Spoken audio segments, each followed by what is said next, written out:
Hello Virgo, Sun, Moon, Rising, and Venus Signs. Kamusta kayo? Sana po nasa mabuti kayong kalagayan. Welcome back po sa Star Tarot. Kung bago kayo rito, welcome din kayo. Thank you for your support. I truly appreciate it. God bless you. Pauna mensahe ninyo is for general life, which is really beautiful. The Magician. Ayan. So, sa ngayon, kung meron kayong goal, meron kayong dream, and ngayon, marirecognize mo na, no? Mararecognize mo na yung mararecognize mo na yung mga opportunities around you, no? At yun yung pagpo-focus na ninyo sa ngayon. Makikilala mo na yan, no? Ng mga bagay na yan na ngayon. Ito na yung tamang panahon, di ba? It's the right timing na for you to take action. No, you will be recognized na, you will be recognizing, no, na yung opportunities and possibilities around you sa ngayon are there to support you, to help you, to carry out, no, carry out your, carry out your dreams, carry out your goals, your plans, no? So, napakaganda kasi tapos ka na sa pagpo-procrastinate, tapos ka na sa pag-hesitate, tapos ka na sa pagdadalawang isip, diba? So, this is really beautiful. You're about to take action, no? You're about to push through kung ano man yung mga bagay na gusto mong makamit, no? Kung ano man yung mga bagay na pinagplanuhan ninyo or ina-envision ninyo for yourself in the past. Ngayon, you're going to take action towards that na, towards realization of whatever that is na gusto mong ma-achieve.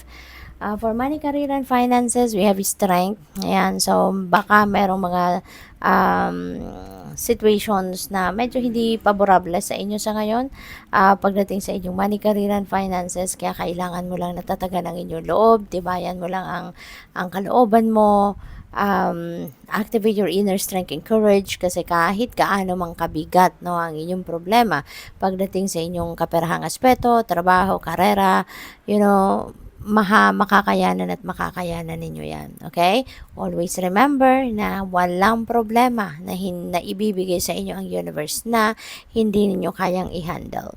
Hindi ka bibigyan, no, ng isang pagsubok, hindi ka bibigyan ng problema kung hindi mo or hindi ka kapable na ma-solve, no, kung ano man ang problema na yan. Okay? Kaya, tatagan mo lang inyong loob, tibayan mo ang inyong loob, lakasan mo ang inyong loob dahil kayang-kaya mong harapin yan. So, just focus, no, on the solution. Huwag ka nang masyadong magdadwell on the problem itself. Once na alam mo na kung anong problema, talikuran mo na at harapin mo na kung papaano mo masusolusyonan ang problema. Okay? Kasi if you are going to focus more on the problem itself, no, mas lalo kang mababaon dyan, mas lalo kang mag-a-attract ng mas marami pang problema. Kaya, now that maybe you have figured out already what the problem is, isipin mo na sa ngayon kung ano ang solusyon na magagawa mo. Paano ka makakaahon sa problema na yan. Paano mo malalagpasan ang problemang yan. Okay? So, moving forward, no? Lagi tayo dapat papunta tayo sa pag-move forward. Hindi tayo dapat paatras, no? Kaya dapat walang negativity, no, na i-entertain natin sa buhay natin. Always think positive. Always keep your hope and faith alive. Na lahat ng problema, lahat ng kahit anumang unfavorable situations na dumadating sa buhay natin, makakayanin nating harapin yan. And huwag tayong panghinaan ng loob. Okay? So, pagdating naman sa inyong relationships, we have two of pentacles. Ayan. So, ang na-pick up ko agad dito, Virgo, which is not going to resonate with everyone. Okay? Hindi ito magre-resonate sa lahat. Kaya, kunin mo lang kung ano nagre-resonate sa inyo. Alright? Wag nung kunin kung ano yung hindi naman para sa inyo. Ang na-pick up ko lang right off the bat, no? Maybe ang iba sa inyo namamangka sa dalawang ilog. Okay? There could be someone dito na namamangka sa dalawang ilog. Meaning, baka merong tawag dito, merong hindi lang isang jowa, 'di ba? Maaaring ganoon. Or baka meron ng jowa, meron ng boyfriend, meron ng girlfriend, meron ng asawa, pero baka still flirting with other people, still flirting with someone, no? But yeah, as I said earlier, hindi ito para sa lahat, okay? Yung specific na message nito, kaya wag ninyong isisiksik yan sa inyong sitwasyon if it's not what's happening with you. Alright? Kasi ibig sabihin, para yan sa iba at hindi para sa inyo. For others of you, there is a need for you to bring the balance, no, back in your life, back in your relationship then, and in your commitments, okay?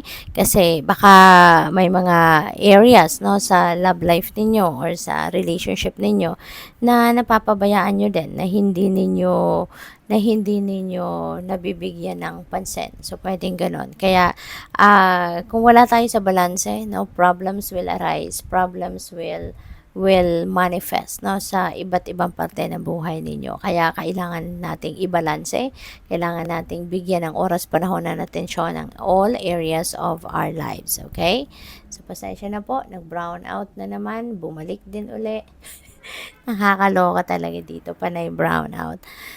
So sandali lang po, i-adjust ko lang yung ilaw.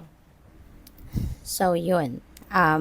So siguro, no, there are some areas of life na hindi rin ninyo nabibigyan ng pansin. Okay? Kaya this is also calling for you to bring the balance, no, sa lahat ng areas of life ninyo, na dapat lahat kayo may oras para dyan. No? May panahon sa relasyon, may panahon sa mga kaibigan, may panahon sa person ninyo, may panahon kayo sa trabaho, sa career ninyo, social life, yung gano'n. No? Lalo-lalo na pag sa self-care. Okay? So, yun. Reminder lang yan din sa inyo. So, final message ninyo. And before that, I would like to say thank you for everyone who have subscribed sa channel ko. Maraming salamat po for your support. And if you haven't subscribed yet, please subscribe and hit the notification bell po para updated kayo sa uploads natin every day. And maraming salamat for those who are sending me super thanks, sa mga nagbibigay ng donasyon. Thank you.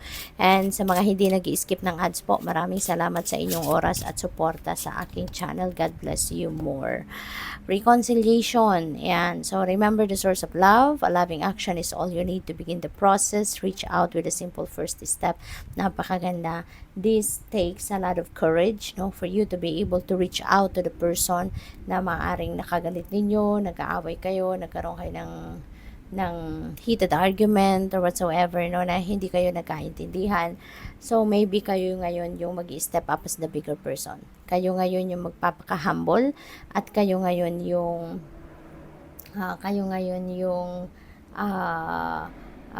lalapit, no, at maybe ikaw yung maglalatag ngayon ng peaceful resolution, no, para sa inyong relasyon, na magkaayos kayo, magkabalikan kayo, yung ganon, ma-fix ang inyong relationship, no.